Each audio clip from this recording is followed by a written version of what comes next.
Hey guys, welcome to Criminally Focused. My name is Desiree, and whether you're new to my channel or you're a returning viewer, I am so happy you found me. Today, we are going to get into the case of Shanquella Robinson again. Get your coffee, get comfy. It's going to be a long one. Let's jump into it.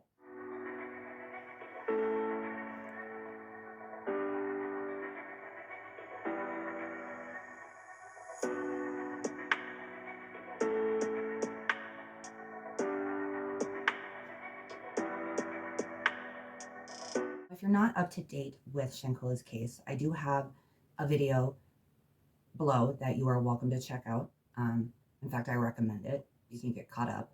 There's been so many videos that have been released, so many rumors, and so many theories that I wanted to take this time to break it all down for you. On November 23rd, 2022, Mexican authorities released that they were issuing an arrest. In this arrest warrant, they didn't actually list the person they were going after, besides just saying originally that it was a direct aggressor and one of the group of friends that had gone on the trip with Shanquella. Since the warrant has come out, we now know that they're looking for Dejanae Jackson. Now, this arrest warrant that was issued listed femicide as the charges. I'm not gonna lie, I wasn't really sure what femicide meant, so I had to do a little research. So I found this definition of femicide from visionsofhumanity.org. According to the site, femicide is defined as the criminal deprivation of the life of a female for reasons based on gender. In order for a murder to be considered femicide, however, it needs to meet one of the following 7 criterias. There needs to be evidence of sexual violence prior to the victim's death, a sentimental, trusting relationship with the perpetrator, or the victim's body being displayed in public. In the recent years, Mexican authorities have really cracked down on cases of femicide. This includes lengthening the sentencing, which now can range between 40 and 60 years behind bars. But what about the other friends? Are any of them looking at facing charges as well? The fact that they left Mexico under the guise that she died from alcohol poisoning, and it's clear that it's not that, then once you've left Mexico and come here, that could be an issue because you can do it by commission or omission. He adds any false statements made could be seen as obstruction of justice. The FBI Charlotte field office also opened its own investigation.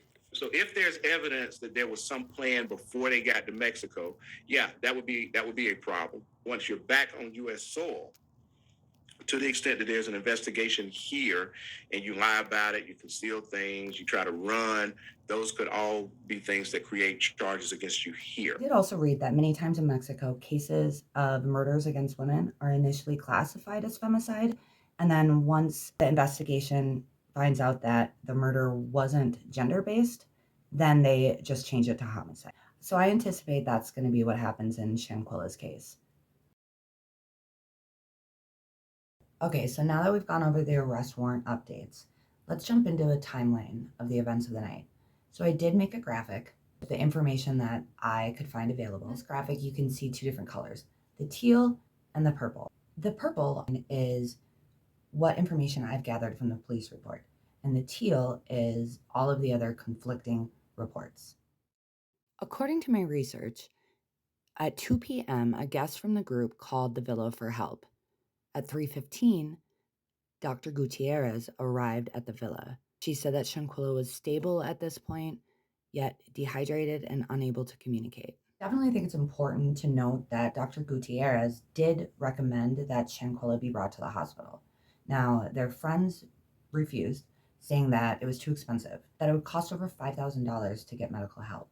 According to Stephanie Harlow, a basic hospitalization in Mexico is roughly 8,000 pesos, which translates to 420 approximate US dollars. Now, could the friends have thought that the $8,000 was actually US dollars?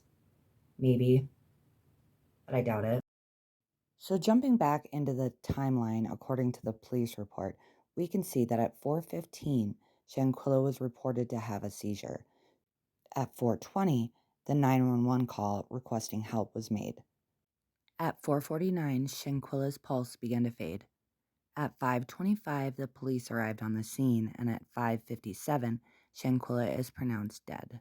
So if we break this down even further, we can look at the medical diagnosis, which was access luxation.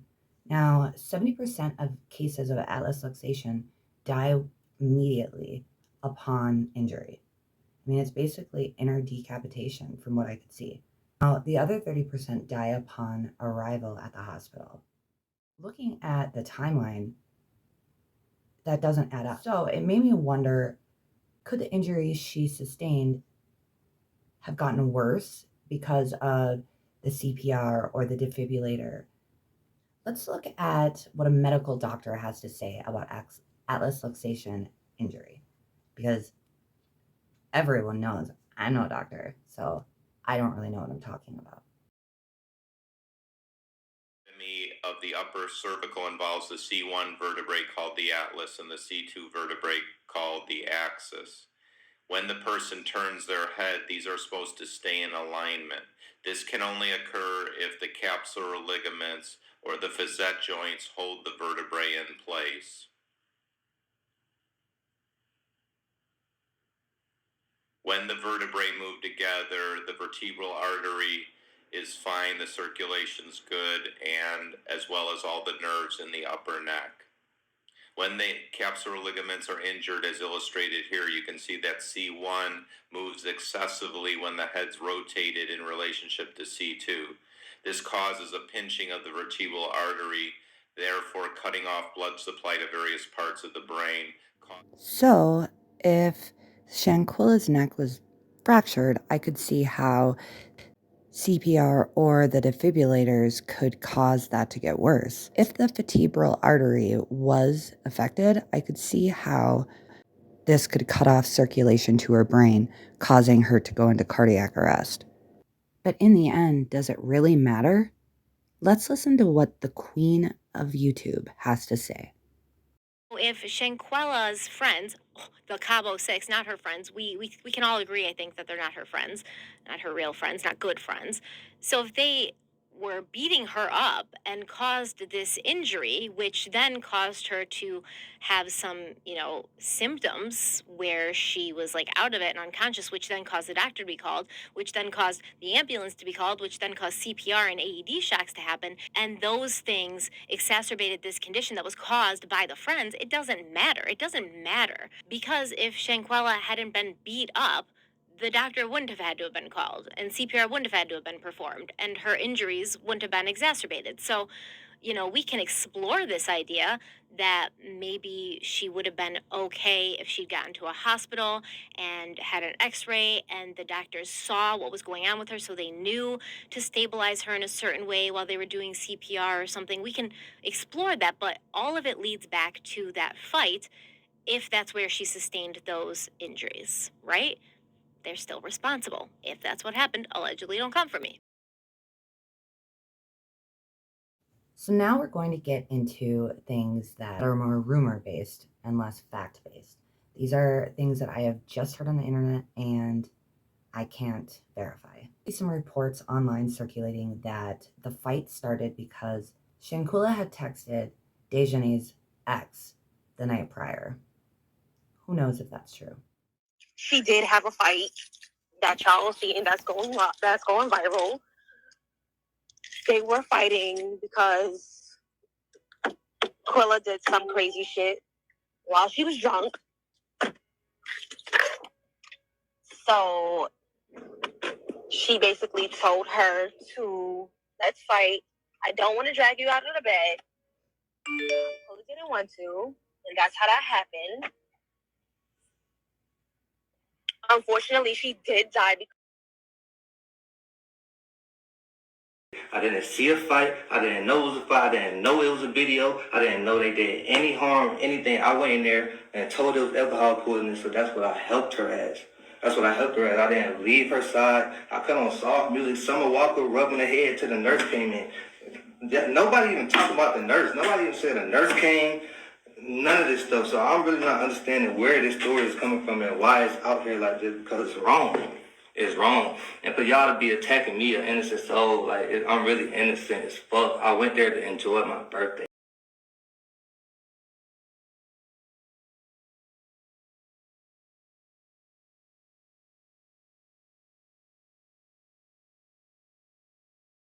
Thirsty buddy, she too full. There has been new video released that shows what people are thinking is moments before the gruesome fight. In the video, you can see Shanquella and her vibrant personality yelling out to her friends, asking them basically what's taking them so long.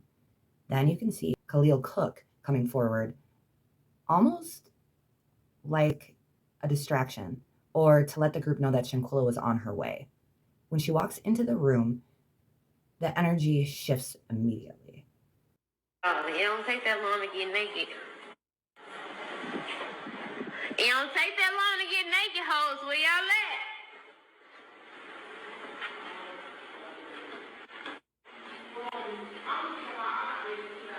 She told me I'm gonna keep it hot.